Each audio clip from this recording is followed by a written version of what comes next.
repensar a técnica. E tenho uma outra hipótese agregada a esta, que é os alicerces de uma reflexão sobre a técnica, ou sobre a tecnologia, como quisermos, não começando agora a discutir os conceitos de técnica e tecnologia. A reflexão sobre este domínio é uma reflexão que, apesar de tudo, está feita, de alguma maneira. E esta é uma hipótese deliciosa. Mas, na minha opinião, está feita. E não é só na área técnica. Passa-se um pouco como um problema político, como na filosofia política. Eu estou completamente convencido que uma filosofia da tecnologia está feita, em grande medida, nos seus alicerces fundamentais. Está feita. E está feita desde há muito tempo.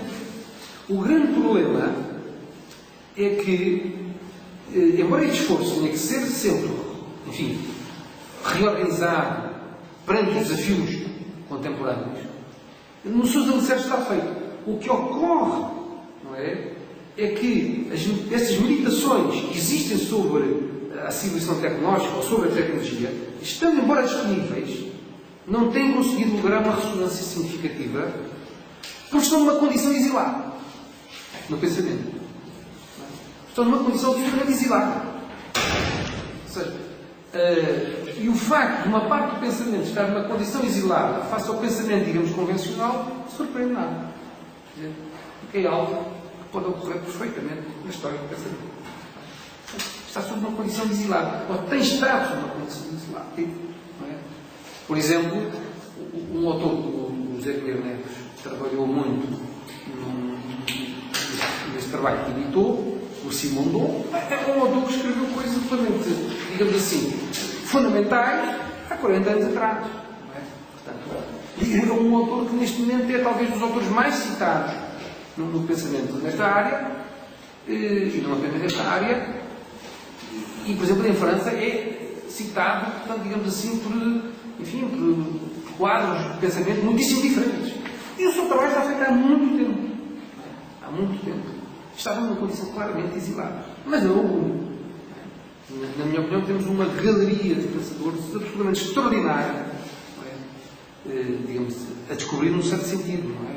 Não é que a gente não é que a gente até não os conheça, que eles não sejam até às vezes trabalhados, mas o olhar deles sobre este problema não é aquilo que mais nos prendeu a atenção.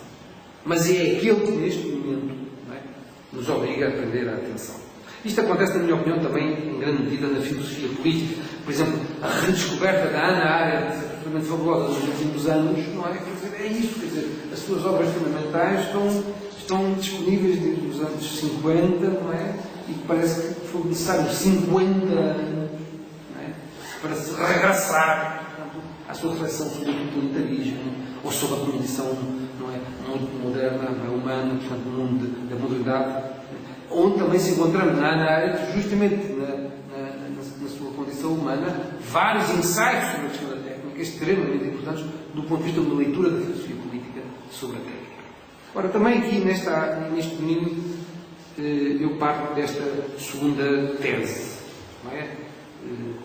São as camadas de positivismo que não permitem ver, não é, o rico pensamento sobre a técnica que existe em Singer, em Weber, em Lewis Mumford, em Jacques Ellul, não é? Até em alguns aspectos do Robert Merton. Não é? Lembremos, por exemplo, que a obra mais importante do Jacques Ellul, não é, tem um prefácio, não é, de Robert Merton, que é uma coisa que se ignora muito. É um prefácio de Robert Merton. A obra de Jacques Ellul sobre a civilização tecnológica, que é uma obra que vai ter uma repercussão extraordinária nos Estados Unidos da América, não apenas em França, mas nos Estados Unidos da América, e as obras completas do Jacques Ellul neste momento são assim editadas em França. Um homem como o Robert Merton, que discordaria muitas das suas teses, é aquele que faz o prefácio esta obra tão importante do ponto de vista da reflexão sobre a técnica. Enfim, já falei de Simondon, mas temos imensos outros autores. A própria leitura o Horkheimer, o Adorno, imenso, o Marcus. É muito curioso também não se deve apenas ao lastro do positivismo em Portugal, sobretudo, a invisibilidade da reflexão destes pensadores sobre a questão da técnica, deste ao marxismo primeiro.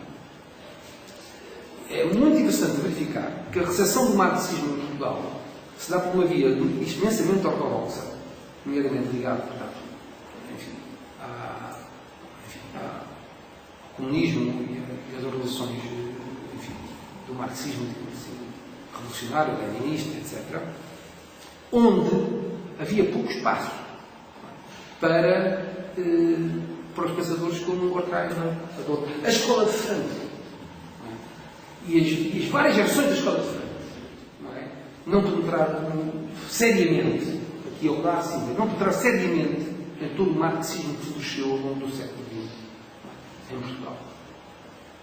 Se não for assim, era possível por essa banda ter havido maior sensibilidade, ou uma diferente sensibilidade ao problema também da técnica.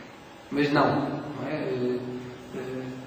Marcuse, Adorno, Horkheimer, mesmo Habermas, etc., são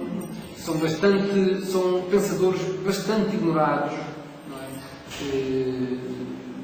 Na seção do marxismo por parte das organizações comunistas, várias organizações de esquerda que existiram, não é?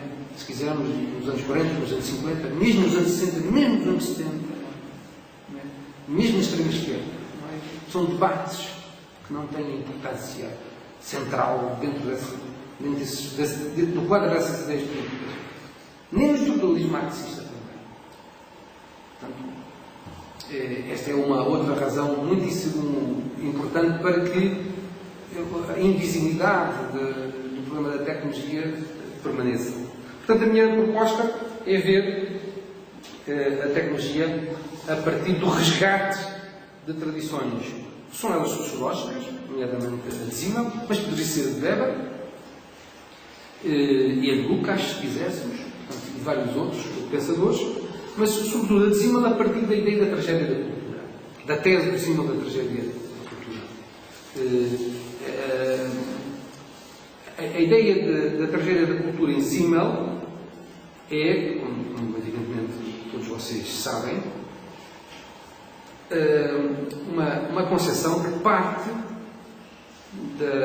da possibilidade de existência de um dualismo básico que habita o ser humano e que o confronta, por um lado, o espírito objetivo que deriva das objetivações a que a vida é originada pela subjetividade, e, por outro lado, o espírito subjetivo que vem da configuração que ascende da natureza para a cultura e que procura a nobreza da vida individual. Em Zimmel vamos encontrar sistematicamente esta dialética, não é? De um processo de objetividade versus um processo de subjetividade que o leva a dizer que esta é uma tragédia inerente a toda a cultura humana, mas que adquire uma feição trágica na modernidade. Isto é, que a possibilidade do espírito subjetivo cristalizar as suas ações em, digamos assim, fenómenos culturais de características objetivas, isto é, que se impõe a si próprio, é maior no mundo moderno do que nos períodos históricos anteriores. Sendo uma condição de toda a cultura humana a de objetivar a sua subjetividade no mundo material, ou seja, construindo aquilo que os antropólogos chamam de cultura material, não é? Também é próprio do mundo humano construir, digamos assim, uma visão sobre esse mundo objetivo. As possibilidades dos seres humanos no mundo moderno em construir uma visão congruente com o mundo objetivo que constrói na modernidade adquire uma feição trágica. Quer dizer, a proliferação